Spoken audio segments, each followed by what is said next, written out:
प्रतापगढ़ में कुंडा तहसील में मनगढ़ में है और मनगढ़ में हम लोग आते हैं। यहाँ पर इस धाम में श्री कृपालु महाराज जी का धाम है। यहाँ पर देखते हैं हम लोग, यहाँ पर मंदिर है, भक्ति मंदिर। जो भक्ति मंदिर जो है कृपालु महाराज जी के जन्म स्थान पर बना है और जहाँ इनका जन्म स्थान है वहाँ पर राधा कृष्ण का विग्रह है और उसके दूसरे तल पर प्रभु श्री राम का विग्रह है माता जानकी के साथ में। और उस मंदिर के बगल में, प्रेम मंदिर के बगल में अगर हम देखेंगे तो वहाँ पर दोनों साइड में, दोनों तरफ में, बाएं तरफ में हम अगर कहेंगे तो वहाँ पर कृपालु जी महाराज की झांकियाँ हैं और कई अवस्थाओं में, कई मुद्राओं में उनके विग्रह स्थापित किए गए हैं। और उसके दक्षिण साइड में वहाँ पर भगवान कृष्ण की लीलाओं का, बाल लीलाओं का बहुत ही अच्छा वर्णन किया गया है और चित्र के रूप में हम लोग वहाँ पर देखते हैं इसको। इसके बाद हम लोग आते हैं, आइए आगे चलते हैं। यहाँ पर एक मंदिर है और इस मंदिर में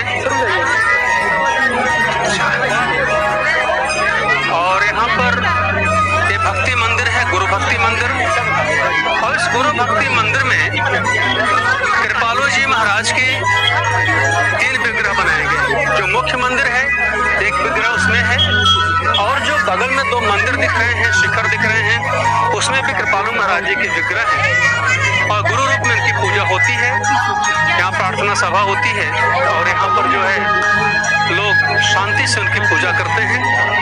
और यहाँ बगल में हम लोग देख रहे हैं कुछ झांकियाँ भगवान कृष्ण की बाल लीलाओं की हैं और ये बाल लीलाएं मनमोहक हैं।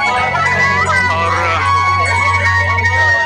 इस मंदिर के अलावा यहाँ पर दिखाई जा रही है भगवान की झांकियाँ।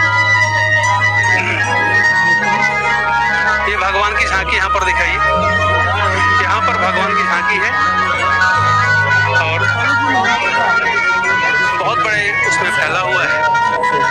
कृपालु जी महाराज का नाम था श्री राम कृपालु त्रिपाठी जी और वो जगत गुरु के पदवी को प्राप्त की। विद्वत परिषद ने उनको जगत गुरु की उपाधि दी और महाराज जी के उसमें कई तरह के जो हैं आज आश्रम चल रहे हैं, मठ हैं, विद्यालय हैं, अस्पताल हैं, जहाँ पर बच्चों की मुफ्त सुविधाएं, शिक्षाएं दी जाती हैं। मरीजों का इलाज भी मुफ्त में होता है। और जैसा हम देख रहे हैं यहाँ पर एक डिस्प्ले चल रहा है बहुत बड़ा, उसमें जानकारी पूरे की दी जाती है। और बगल में इधर देखिए भक्ति भवन है। भक्ति भवन किन्हीं कारणों से इसमें बंद चल रहा है और ये भक्ति भवन में हमको लगता है, क्योंकि हमने देखा तो है नहीं, हमें लगता है कि यहाँ पर साधना के लिए एक सब बनाया गया है। और हम लोग आगे अगर देखेंगे, अभी जहाँ जगत गुरु कृपालु परिषद में आ रहे हैं, यहाँ पर हम लोग पूरे की पूरी झांकी देखेंगे, लगेगा कि हम लोग वृंदावन में आ गए हैं। और इस वृंदावन की झांकी हम लोग देखेंगे, यहाँ पर पूरा का पूरा यहाँ पर गांव बसा रखा है। और जो उनका कृपालु परिषद है, इस कृपालु परिषद में भी कई झांकियां हैं जो शाम को शुरू होती हैं, इसको भी हम लोग अभी देखेंगे। और यहाँ पर और भी चीजें, भगवान की बाल लीलाओं को जो है हम लोग यहाँ देखते हैं। यहाँ पर गोवर्धन को उठाने की लीला भगवान की है, जो भी हम लोग देखेंगे। शेषनाग पर भगवान यहाँ पर नृत्य करते हैं, वो भी हम लोग देखेंगे।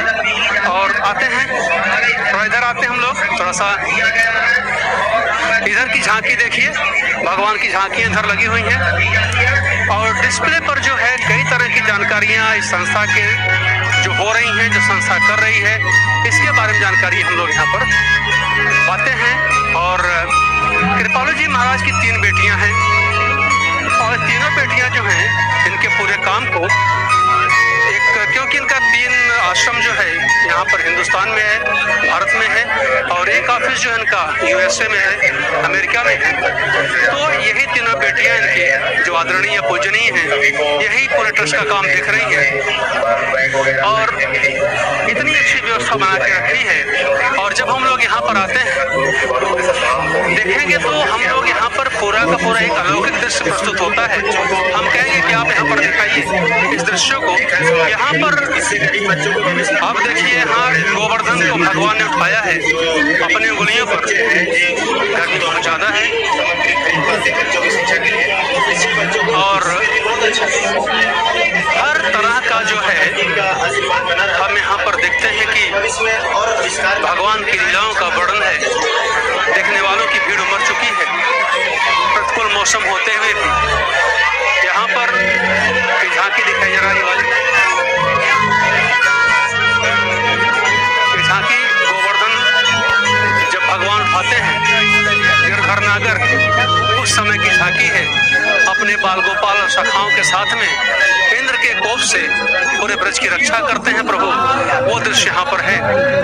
और क्योंकि भगवान श्री कृष्ण गायों की ही पूजा करते थे और गाय ही जो है उस समय का मुख्य आजीवन का साधन भी था, आजीविका का। और यहाँ पर गायों का सुंदर चित्रण हुआ है। इस तरह की जीवंत गाय हम देखेंगे। और भगवान शंकर के शिवलिंग पर गौ माता का दूध गिरता हुआ। और हम लोग आते हैं, आगे बढ़ते हैं थोड़ा सा। आइए जरा इस गांव में चलते हैं हम लोग। लगेगा कि हम लोग पूरा का पूरा आनंद लेंगे उस समय का। ये दृश्य है और इस दृश्य में हम लोग क्या देखते हैं कि भगवान की सभी बाल लीलाएं यहाँ पर होती हैं और पूरा का पूरा गोकुल का, गाँव का एक पूरा चित्र यहाँ पर हम देखते हैं। यहाँ पर आने पर आभास होता है कि जैसे हम लोग पूरे गांव में आ गए हैं और उस युग में जी रहे हैं जिस युग में प्रभु स्वयं प्रकट हुए थे धरती पर। और यहाँ पर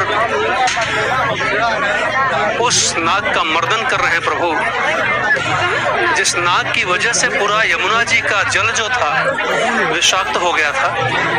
लोग जाने से डरते थे और प्रभु ने बाल लीला की। और वो लीला देखिए, ये नृत्य करते हुए दिखाइए उसमें भगवान का जो नृत्य कर रहे हैं। ये बहुत ही विचित्र बनाया गया है, बहुत ही जीवंत चीजें लग रही हैं यहाँ पर। और ये जो चार प्रतिमाएं बगल में दिख रही हैं, ये चारों नाग पत्नियां हैं जो भगवान से अनुरोध कर रही हैं, विनय कर रही हैं कि उनके पति को अब छोड़ दिया जाए, उनको क्षमादान किया जाए। इस तरह से हम लोग यहाँ पर जब आते हैं तो पूरा का पूरा एक दृश्य देखते हैं और उस समय का जिस समय प्रभु ने अवतार लिया था। और इस तरह से आज की यात्रा यहीं पर समाप्त होती है। फिर कहीं चलेंगे, आपसे मिलते हैं। तब तक राधे राधे, जय श्री कृष्ण।